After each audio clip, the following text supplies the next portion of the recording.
రేవంత్ రెడ్డి గారి మీద నాకేం గెట్టు పంచాయతీ లేదు, నాకు ఆయనకేం వ్యక్తిగతమైన పంచాయతీ ఏం లేదు.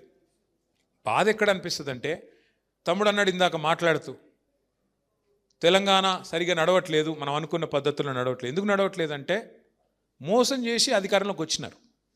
ప్రజల్ని మభ్యపెట్టి మోసం చేసి అడ్డగోలు హామీలు ఇచ్చి ఎవరికి చెప్పాలనుకున్నది వాళ్ళకి చెప్పినారు. కేసీఆర్ గారు ఒక బ్రహ్మాండమైన పథకం, రైతు బంధు ఒక్కటే తెలియదు, ఆయన దళిత బంధు అనో పథకం తెచ్చినాడు. సరే, కొంతమందికి నచ్చవచ్చు, కొంతమందికి నచ్చపోవచ్చు. కానీ దళిత బంధు లాంటి పథకం కానీ రైతు బంధు లాంటి పథకం కానీ పెట్టాలంటే నాయకుడికి కలేజా ఉండాలి, గుండెలో ధైర్యం ఉండాలి. ఉత్తుతగా కాదు, ఆల్తు ఫాల్తు నాయకులు, రిబ్బన్ కటింగ్ నాయకులతో కాదు అట్లాంటి పథకాలు. కలేజా ఉండాలి, ధైర్యం ఉండాలి. గెలిస్తే గెలుస్తా, పోతే పోతుంది. కానీ చరిత్రలో ఒక మార్పు తేవాలే అనే దమ్ము ఉండాలి. మార్పు మార్పు అని డైలాగులు కొట్టుడు కాదు, మార్పు తెచ్చే దమ్ము కూడా ఉండాలి లోపల. అది ఉన్నోడు కేసీఆర్, కాబట్టి పెట్టిండు. వీళ్ళు ఏం చేశారు కాంగ్రెస్ వాళ్ళు? కేసీఆర్ 10 లక్షలు ఇస్తా అంటే మేము ఎంత ఇస్తా అన్నారు? ఇస్తా అన్నారా? ఎవరికన్నా ఒక్కనికన్నా 12 పైసలు పడ్డాయా ఈ రాష్ట్రంలో? ఇంకేం చెప్పిర్రు? కేసీఆర్ పైసలు ఇండ్లకు ఇస్తలేడు, ఎస్సీ ఎస్టీలకు మేము 6 లక్షలు ఇస్తామని చెప్పారు. ఇందిరమ్మ ఇండ్లకు ఒక్క ఎస్సీ సోదరుడికి కానీ ఒక్క ఎస్టీ సోదరికి కానీ ఈ రాష్ట్రంలో 6 లక్షలు వచ్చినాయి ఎవరికన్నా? ఇంకేం చెప్పినారు? 10వ తరగతి పాస్ అయితే 10,000 ఇస్తాం, 12వ తరగతి పాస్ అయితే 25,000 ఇస్తాం, డిగ్రీ పాస్ అయితే 1,00,000 ఇస్తాం, పీజీ పాస్ అయితే 5 లక్షలు ఇస్తాం. ఒక్కలకు చూపెడతావా? అవి వదిలిపెట్టు, కొత్తగా ఇచ్చేటి ఇడిచిపెట్టు. ఉన్నది ఫీజు రీయింబర్స్మెంట్, ఫీజులు కట్టే కార్యక్రమం ఉంది కదా, ఫీజు రీయింబర్స్మెంట్ రాజశేఖర రెడ్డి గారు పెట్టినారు. మంచి పథకం అని మనం కొనసాగించినాం. ఇలా కాంగ్రెస్ వాళ్ళు ఫీజులు ఇవ్వకపోతే, కాలేజీలు సర్టిఫికెట్లు ఇవ్వకపోతే ఒక తల్లి తండ్రి హైకోర్టుకు పోయినారు. అయ్యా వీళ్ళు డబ్బులు కట్టట్లేదు. హైకోర్టు ఏం తీర్పిచ్చింది ఎరికేనా? వాడు ప్రభుత్వం వాడు బేకారు ఉన్నాడు, వాడు ఇస్తలేడు కదా పైసలు, మీరు కాలేజీలో తల్లిదండ్రుల దగ్గరనే వసూలు చేసుకోపోండి అని చెప్పినాడు. మరి ఎందుకు ఇక ప్రభుత్వం ఇంతకంటే సిగ్గుచేటు ఉంటుందా? ఒక ప్రభుత్వము తల్లి తండ్రిగా 1000 గురుకుల పాఠశాలలు పెట్టి ఒక్కొక్క విద్యార్థి మీద 6.5 లక్షల విద్యార్థుల మీద, ఒకరు కాదు ఇద్దరు కాదు, 6.5 లక్షల విద్యార్థుల మీద ఒక్కొక్కరి మీద 1,20,000 రూపాయలు ఖర్చు పెట్టి చదివిపించిన కేసీఆర్ ప్రభుత్వం ఎక్కడ? ఆ ఫీజులు కట్టకుండా సావగొడుతున్న రేవంత్ రెడ్డి ప్రభుత్వం ఎక్కడ?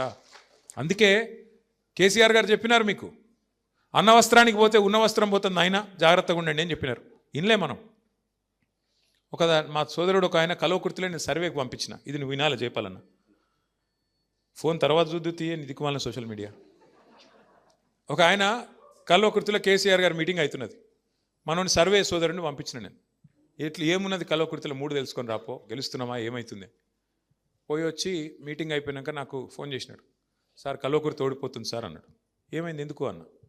కింద ఒక 5-6 రైతులు ఉండే సార్, వాళ్ళ దగ్గర పోయి మాట్లాడితే కేసీఆర్ ప్రభుత్వం ఎట్లుందా అంటే బాగానే ఉన్నది అన్నారు. మరి ఏంది గెలుస్తుండా జైపాల్ యాదవ్ లేదా అంటే లేదు అన్నారు. ఎందుకు అంటే 10 ఏళ్ళకి ఒకసారి పంట మార్పిడి జరగాలి కదా సార్. అదేం డైలాగ్ రా నాయన, అంటే మంచిగా ఉన్నదని ఎవడో జడగొట్టుకుంటే అడరవి అట్లా అని చెప్పి 10 ఏళ్ళకి ఒకసారి పెళ్లి చేసుకొని మంచిగానే నడుస్తుంది అనుకో సంసారం. 10 ఏళ్ళకి ఒకసారి ఈ మొగుడు వద్దన్నది అనుకో అమ్మాయి, గట్లుంటుందా? లేదా ఈయన అన్నాడు అనుకో నాకు ఈ అమ్మాయి వద్దు నేను ఇంకొకరిని చేసుకుంటాను, అట్లుంటుందా? అరే మంచిగా నడుస్తున్నదాన్ని మంచిగా చూసుకోవాలి కానీ లేదు 10 ఏళ్ళకి ఒకసారి పంట మార్పిడి అట్లుంటుందా? అంటే ఎక్కడో ఏమైపోయిందంటే టేకెన్ ఫర్ గ్రాంటెడ్ అంటారు చూడు, టేకెన్ ఫర్ గ్రాంటెడ్ అన్నట్టు. కరెంట్ ఎడబోతుంది, మంచిగా అయిపోయింది. కేసీఆర్ రాకముందు కరెంట్ లేకుండా ఇప్పుడు కేసీఆర్ మంచిగా చేసిండు, అది పోతుందా? ఇప్పుడు మళ్ళీ ఎండాకాలం కరెంట్ కోతలు అవుతున్నాయా లేవా? నేను అవద్దని చెప్తున్నా. మళ్ళీ రేవంత్ రెడ్డి లేకపోతే ఏమంటాడంటే వీడు లేనిది ఉట్టిస్తుండు, అంత బాగున్నది సుభిక్షంగా ఉన్నది, ఈయన లేని దుకాణం పెడుతుండే ఆయన నన్ను తిరుగుతాడు. మళ్ళీ వాళ్ళ అత్తగారు ఊళ్ళో కరెంటు కోతలు ఉన్నాయా లేవా? చెప్పురిగా నాకు ఉన్నాయా? వాళ్ళ అత్తగారు ఊళ్ళో నన్ను రుణమాఫీ అయిందా? నేను అడిగిన అసెంబ్లీలో రేవంత్ రెడ్డిని, అయ్యా పోదాంపా నువ్వు ఏడుకోదామో చెప్పు, నువ్వు రుణమాఫీ అయిందని నువ్వు అంటున్నావు, కాలేదని నేను అంటున్నా. మీ సొంత ఊరు కొండారెడ్డిపల్లె కోదామా, లేకపోతే మీ అత్తగారు ఊరు కోదామా, యాడికోదామా? పోదాం పారాబాయ్. ఒక్క ఊళ్ళోనన్నా రైతులు 100% అయిందని రాసిస్తే నేను రాజకీయ సన్యాసం తీసుకొని పీక్తా అని చెప్పిన. కదలడు మెదలడు, బెల్లం కొట్టిన రాయిలెక్క కూర్చున్నాడు ఇట్లా. ఎందుకంటే ఆయనకు కూడా ఎరికే కాలే. అంటే ఎన్ని అబద్ధాలంటే, రుణమాఫీ చేసిన అంటాడు, రైతు భరోసా వేస్తున్నాను కేరళలో పోయి డైలాగులు కొడతాడు. ఇక్కడ రైతు భరోసా లేదు, మను లేదు, రైతుకు భరోసా లేదు, రైతు భరోసా లేదు, రెండూ లేవు. కొనుగోలు చేసిన దాన్ని ఇప్పుడు ఇక్కడికి వస్తుంటే నేను ప్రవీణ్ అన్నాడ 5 నిమిషాలు మాట్లాడుకుందామని నా రూమ్లో పోయినాం. టీవీలో వస్తున్నది, నాగర్ కర్నూల్లో పెద్ద లొల్లి అవుతున్నది, గడబడ అవుతున్నది. మక్కలు కొంటలేరు. నిన్న మొన్న వర్షం పడ్డదంట, మొత్తం తడిచిపోయిందంట, ఆగమాగం. మొత్తం రైతులంతా రోడ్డు ఎక్కి ధర్నా చేస్తున్నారు, మక్కలు కొంటలేరని. అంటే నేను ఎందుకు చెప్తున్నా అంటే, ఒక మక్కలే కాదు, రాష్ట్రంలో ఈ రోజు వరకు వరి కొంటలేరు, మక్క కొంటలేరు, ఏ ధాన్యం కొంటలేరు. అదే కేసీఆర్ ఉన్నప్పుడు మమ్మల్ని సావగొడుతుండే, ఫోన్ చేసి ఒక్కొక్క మంత్రిని ఉరికిస్తుండే. ఇంకెందుకు తెరవలేదా మీరు, వెంటనే కొనండి, అక్కడ రంగు మారినా, ఎండినా, వానినా, తడిసినా, ఏమైనా ధాన్యం కొనండి, సీలింగ్ లేదు. ఇప్పుడు మక్కలకు సీలింగ్ పెట్టినారు, మేము గింతనే కొంటాం, పంట గింత వండితే నేను గింతనే కొంటా. నువ్వు ఏం చెప్పినావు ఎలక్షన్ల ముందు? అభయ హస్తం అని బిల్డప్ ఇస్తేవి. అభయ హస్తం మేనిఫెస్టోలో ఏం చెప్పినావు? ప్రతి పంటకు బోనస్ ఇస్తా అని చెప్తేవి. ఇవాళ ఏమైంది మరి? 500 బోనస్ వచ్చింది ఎవరికన్నా? మొదలు వడ్లకన్నారు, తర్వాత లేదు సన్న బియ్యానికి అన్నాడు, దొడ్డు బియ్యం కాదు సన్న బియ్యం అన్నాడు, దానికి లేదు దీనికి లేదు. అంటే ఎన్ని రకాల మోసం అంటే అన్ని మళ్ళీ ఏదో అర్రాస్పాట లెక్క చెప్పిండు. అత్తకు 4000 పెన్షన్లు, కోడలకు 2500. జర్రాగు నేను ఆడ మొత్తుకొని వీడ మొత్తుకుంటే ఎవరికి అర్థం కాదు. అత్తకు 4000, కోడలకు 2500, పిల్లలకు స్కూటీలు, కేసీఆర్ 1,00,000 ఇస్తున్నాడు, నేను తులం బంగారం ఇస్తా. అంటే అర్రాస్ పాట లెక్కనే పాడి, అసలు ఊర్లల్లో వాడతారు చూడు పాటలు, అట్లా వాడి ఆయన 2 ఇస్తే నేను 4 ఇస్తా. మరి ఏమో 2.5 ఇంకా ఇప్పుడు అడిగినావు అనుకో ఏమంటున్నాడు, కొత్త డైలాగ్ నేర్చుకున్నాడు రేవంత్ రెడ్డి. మన ఆదిలాబాద్లో మాట్లాడుతున్నాడు ముఖ్యమంత్రి, నోట్లకెళ్ళి రాకూడదు ఆ మాట. ఏమంటాడు?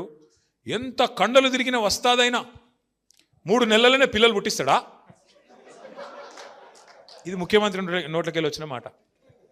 నేను అడుగుతున్నా ముఖ్యమంత్రి గారు, 3 నెలలకు పిల్లలు పుట్టరని నాకు కూడా తెలుసు, అందరికి ఎరికే, 9 నెలలకు పుడతారు. కానీ 30 నెలలకు కూడా పుట్టకపోతే నేనేమనాలా మరి?